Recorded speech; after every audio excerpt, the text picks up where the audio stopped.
অনেকটা নয়, কিছুই না যা।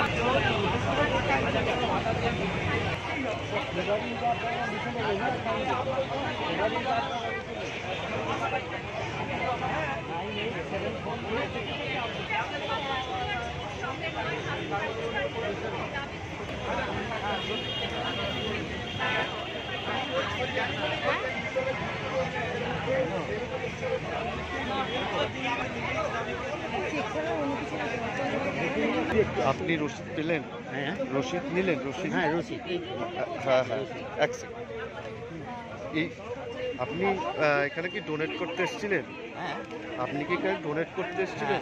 কত টাকা দিলেন ডোনেট? 5,000। আপনি কোথা থেকে এসেছেন? আমি বাক্সাটা থেকে এসেছি। আচ্ছা, দেখুন, এটা একটা সমাজের বৃহত্তর বৃহত্তর কাজে লাগবে। অর্থাৎ আজকে সমাজ যে অবস্থায় চলে গেছে সেখান থেকে আজকে মুক্তি পাওয়ার রাস্তা কোথাও পাওয়া যাচ্ছে না। ওনারা সেই রাস্তাটা দেখাচ্ছেন আজকে, যেটা আজকে আমরা সত্যি কথা প্রতিবাদ করতে ভুলে গেছি। আর একটা কথা, এই অন্যায় অবিচারের একটা প্রতিকার হওয়া খুব জরুরি।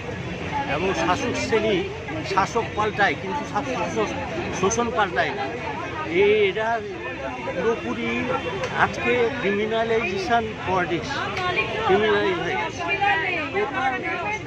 পলিটিক্যাল লিডাররাও পুরো ক্রিমিনাল এইখান থেকে মুক্তি পাওয়ার একটাই রাস্তা ওনারা দেখাচ্ছেন, সেই রাস্তার জন্য আমরা এবং আজকে আরও একটা কথা, ভাইটাল কথা আমি বলতে চাই, সেটা যে এই আইন ব্যবস্থা, দেশের যে আইন ব্যবস্থার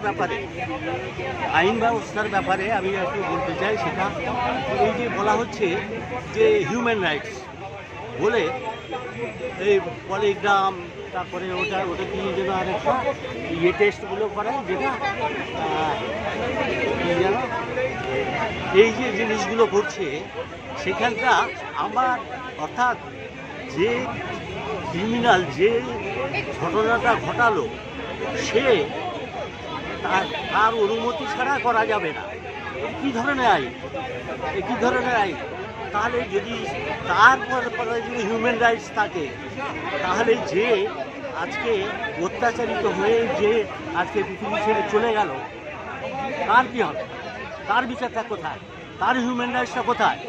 এই যে হিউম্যান রাইটস করছি আজকাল, কিসের ল? কার জন্য ল?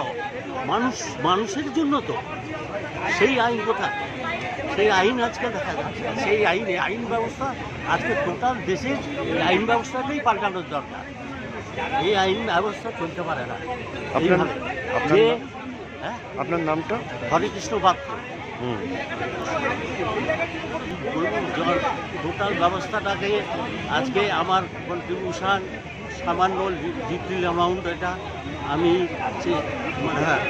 এমনি পায়ে আমার অসুবিধা হচ্ছে দাঁড়িয়ে থাকতে, তাও আমি হাঁটতে পারি, এই মিছিলে যোগ দিতে পারি না। তাই আমি এসেছি, আমি নিজের যতখানি সম্ভব এইটিকে ডোনেট করা, এবং ওনারা যে মহৎ কাজে ক্ষতি হয়েছে তার জন্য আমার শুভেচ্ছা আন্তরিক থাকলো, এবং আমি চাই ভগবান ওদের মঙ্গল করুন।